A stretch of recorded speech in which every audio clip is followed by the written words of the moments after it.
What the hell happened to Halo Infinite? The future was looking so bright. Call of Duty Vanguard had already farted its way onto shelves to a middling reception, and Battlefield 2042 was a laughingstock. With its two biggest competitors dead in the water, Halo should have been cleaning up, and for about a month it looked like it was, and then people just stopped playing. At the time of writing, Halo Infinite's concurrent player base is at 16,000, down from 270,000 at launch. Now these are just the Steam charts, but it's pretty safe to imagine that Xbox is following a similar trend. But why did everyone just stop playing? On paper this is a good game. I believe I've boiled it down to 4 main things. Feel free to subscribe or like, it helps me out a lot. Thing number 1 is a campaign with 0 replayability. Halo Infinite's bang average campaign was written for children, with its skin deep villains, and the open world structure is about as welcome as a turd in your perfectly prepared picnic hamper. Imagine a game set in a war between humans and alien forces, but you don't get to see almost any of it.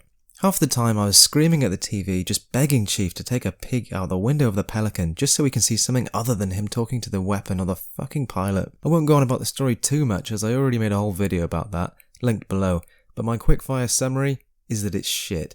It's not even just that it's bad, it's that Halo Infinite's levels are not replayable in the slightest. There are no set pieces, no warthog runs to epic music, and the gameplay loop of clear this room, power up this thing, press this button is tired and boring. Even if there had been campaign co-op at launch, I would have struggled to find the motivation to wade back through this campaign again, even with a couple of friends. And thing number 2 is, where is all the stuff? Game modes. Where are all the fun game modes from older Halo titles? And I kinda hate myself for saying this, but Dr. Disrespect was right. This game needed a Battle Royale mode. Do I think all modern shooters need a Battle Royale mode? No, I don't. But this game isn't breaking any new ground or even offering any variety. If they were doing something cool and new and fun, or just had plenty of options, then great, no need for a Battle Royale. But this game launched with like 3 modes, and one of the modes is just a bigger version of the other mode. How long did they think people were going to keep playing just Slayer for?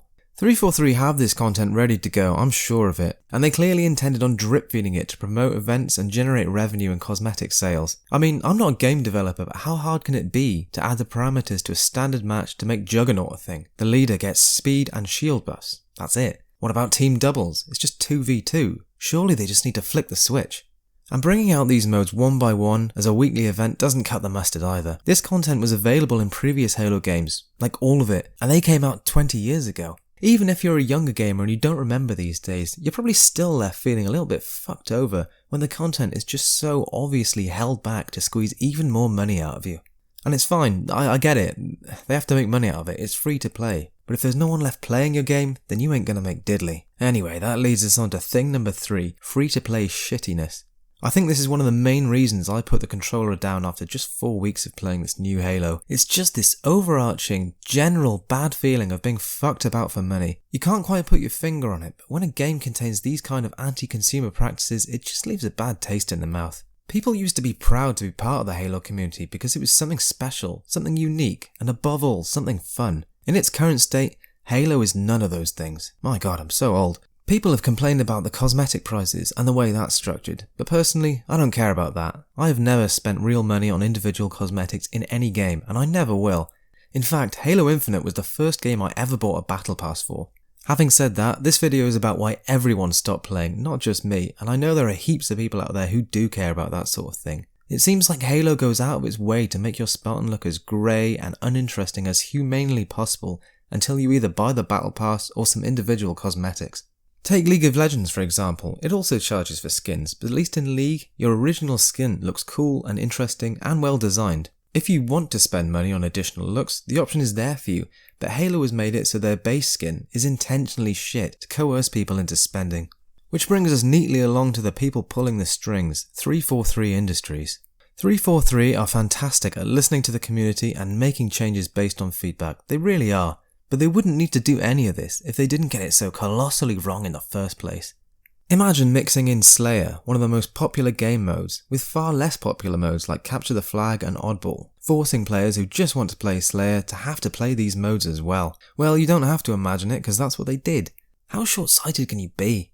So many times I thought about booting up another game and I stopped because I thought, wait, what if I get Capture the Flag? I don't really want to play Capture the Flag. And eventually, just like everyone else, I stopped playing altogether. Ever since they inherited the series, it just feels as though 343 have been cleaning up mistakes like this, or mistakes with the narrative, or more recently mistakes with monetization.